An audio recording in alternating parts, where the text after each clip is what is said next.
Somebody's calling me. Oh, it's my alarm. Hi there.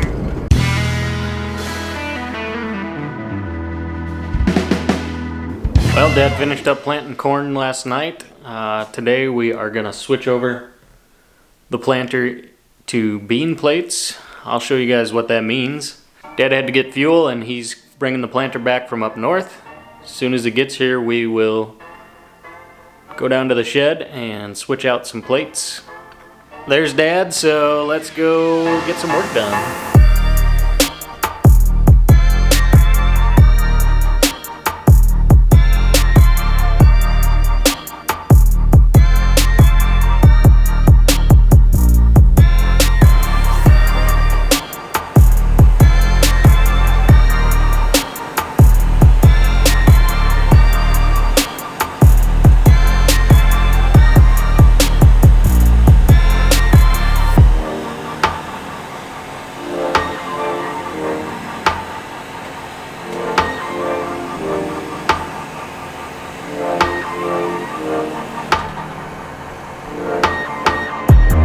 This is our case 1245 is the number planter. It is 40 foot wide, so it wouldn't go down the road this way very easily. We run 20-inch rows, so the spacing between each row is 20 inches. And this is a 24 row planter. So we do 24 rows at 20 inches, and that's 40 feet. It has center bulk fill tanks up there. The seed goes in these two middle ones. These outside ones are for starter fertilizer and corn. Okay, we got to take off all these row units. They unsnap right here, but we got to disconnect them first. This is the seed tube that brings all the seed to the unit. Got to get rid of that. There's a electrical right here that controls the V drive motor. Gotta get rid of that. And then there's an air tube behind.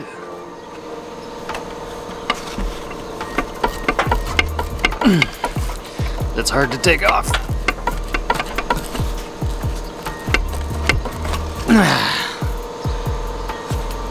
Gotta disconnect that also.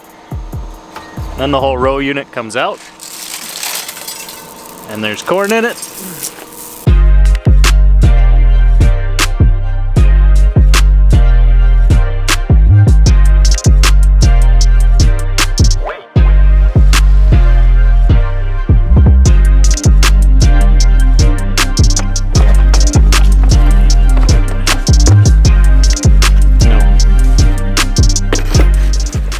So this is what we need to change out. These are the seed plates. This one's set up for corn. I'll show you what the bean ones look like. But these gotta come out and we put the bean ones in. And this sits in here and spins and drops seed into your seed tube. So here's the soybean plate compared to the corn plate. Now the main difference here is the number of holes. This is the corn, this is the beans. You plant a lot more beans per acre than you do corn. That's why there's more holes. So this will drop more seeds quicker when it's in there spinning.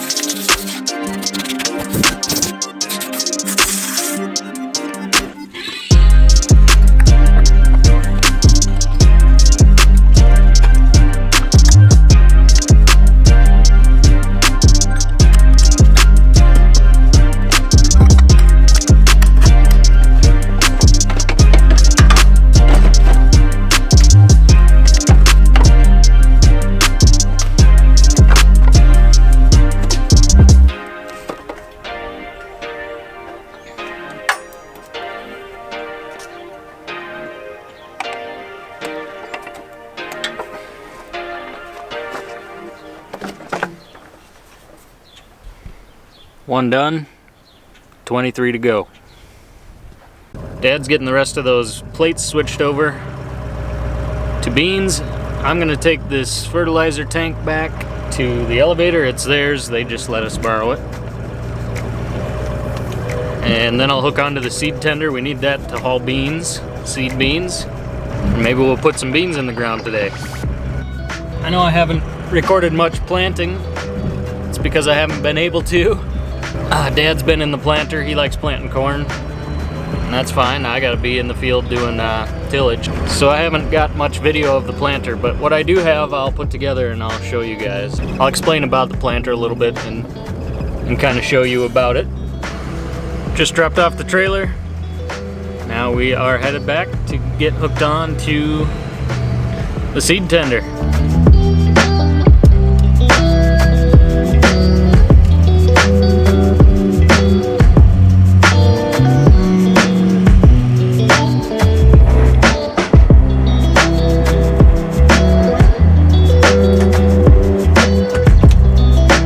We're doing a little more tillage today. I'm heading out to start another field. We just got the planter all switched over to beans. Got the bean plates in and the corn plates out, so that's ready for beans now. Dad is just waiting on a bean delivery so he can fill up the planter and go. We do have a rain system coming probably in the next couple hours here, so we're just gonna see what we can get done before the rain comes. We'll take the rain though, like I talked about in another video. I'll link that video up here, one of these sides. Well, I got a little bit of that field done with the finisher. We're back now and I parked it outside because there's no room inside, but the planter's in here, half in here. We are rained out again, which is fine. We can use the rain. We got the planter ready to go into beans. We got some beans ordered, so they should be here tomorrow. We'll see if we can get in the field or not tomorrow, depending on how much rain we get. Good morning, everybody. It's another nice day out here on Scott Family Farms. We got a little rain last night, so I'm checking the gauge to see how much we got. Doesn't look like much. That's what she said. Dad's out picking up some beans. They didn't deliver them last night because we had a couple different varieties. We had some Asgrow beans, which is DeKalb, and some Pioneer beans. So we had to get them from a couple different places. But Dad's picking up the beans to get the planter ready. I'm not gonna do tillage yet because it's still a little wet. I am gonna get the sprayer out and get the tender truck out and get that going. Looks like we're getting some fuel, which is good.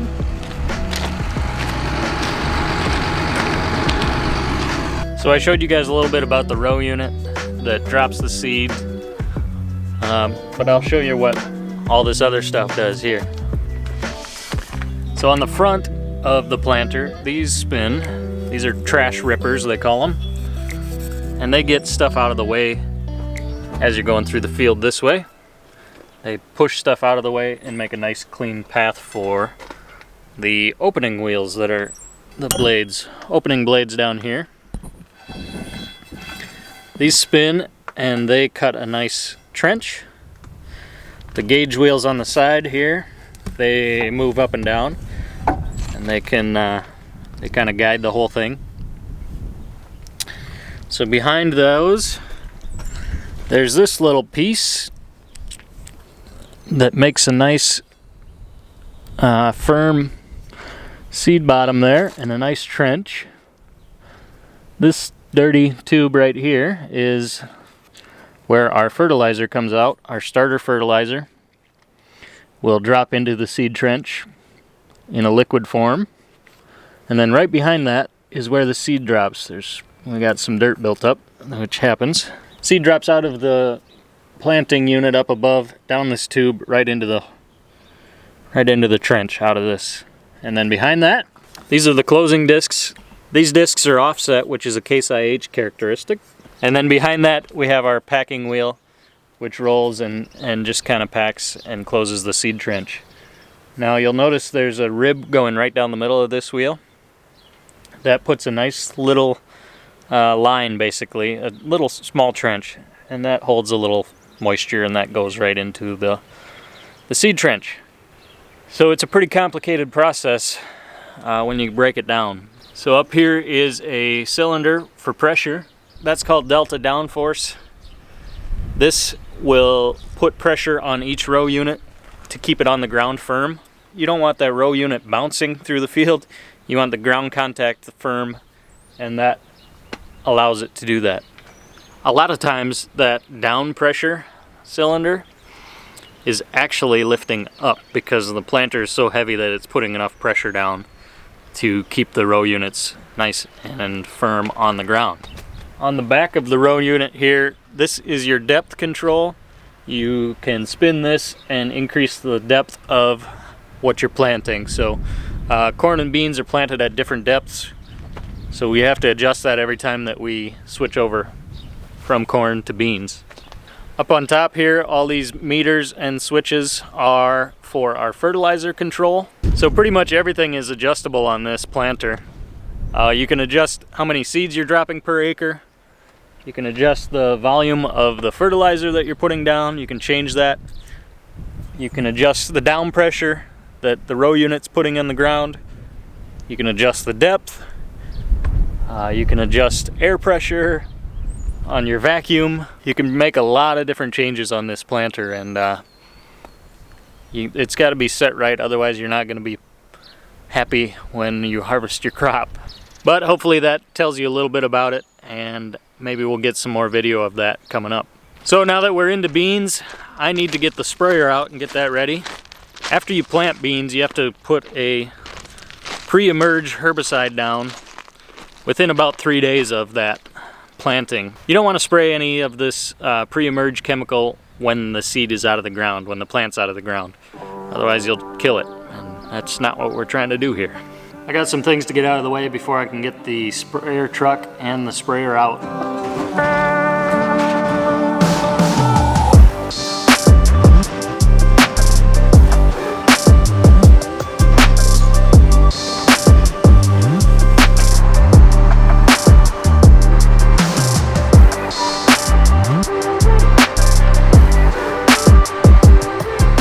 Okay, I can finally get the truck out that I needed to get to. The one with the green water tank on the back right there. So let's get that out. I see Dad coming in just a minute.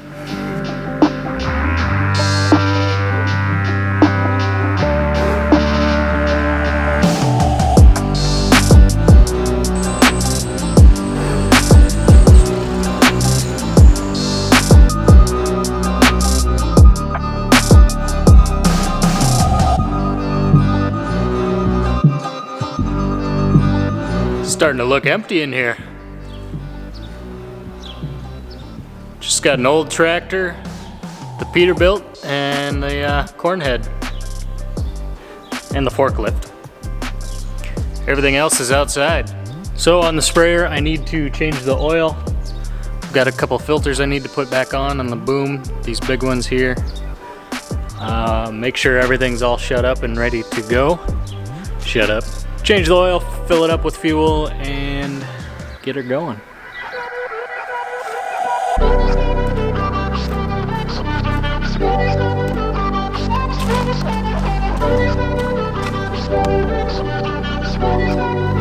Okay, I'm under the sprayer.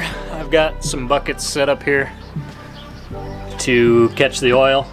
Top one's empty, of course. This is the drain tube on the engine here. There's a valve up here to open it. I'm trying to do that without getting myself and the camera all covered in oil, so let's try.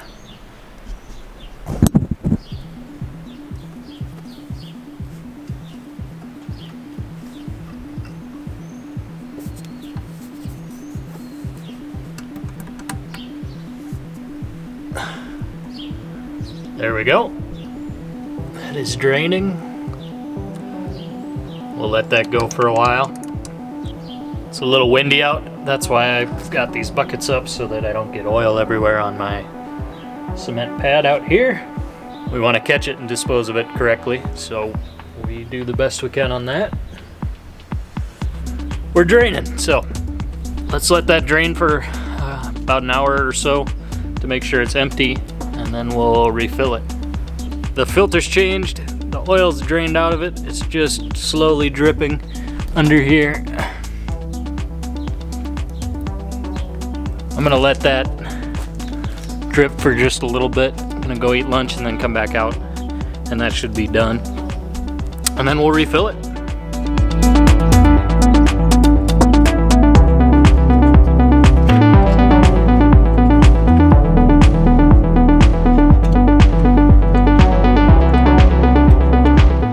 I got the filters put back in. These are filters for the boom. Everything that comes out of the tank goes through those filters and then into the boom before we spray it out onto the field. Now, why do we take those off? We take them off in the winter because our shop is not heated. When the sprayer is sitting out in an unheated shop all winter, it gets cold here in South Dakota. And if you had water in those filters, and in anywhere actually in this whole system, it would freeze and break stuff, and parts on this sprayer are expensive. So we get all the water out, we open everything up so that any water that's left in there will either dry up or drip out. We don't want stuff to freeze and break. I got the water truck out, it's sitting here ready to get filled full of water, so let's start filling it.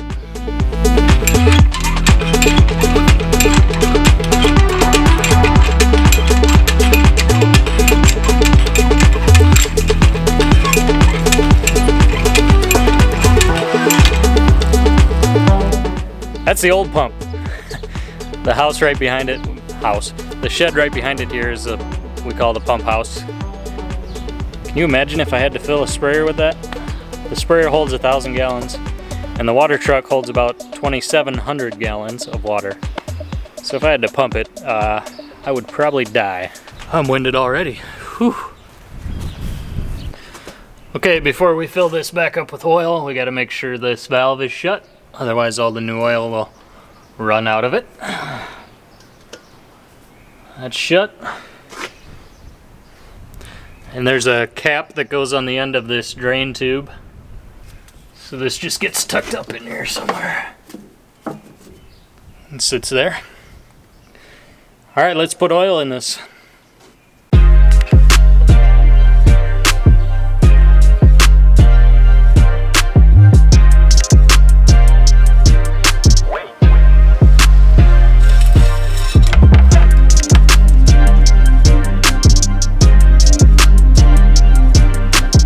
Perfect. All right, that's done. Let's go on to the next thing. Now that I got the sprayer ready to go, we're gonna let that sit and get ready to spray some beans. I'm gonna hit back into the cat and do some more tillage to get in front of Dad. He's out planting beans, so I gotta stay out in front of him with tillage and get some ground ready for him to keep planting beans. You ever have one of those days where you just can't seem to get anything done? Yeah, me either.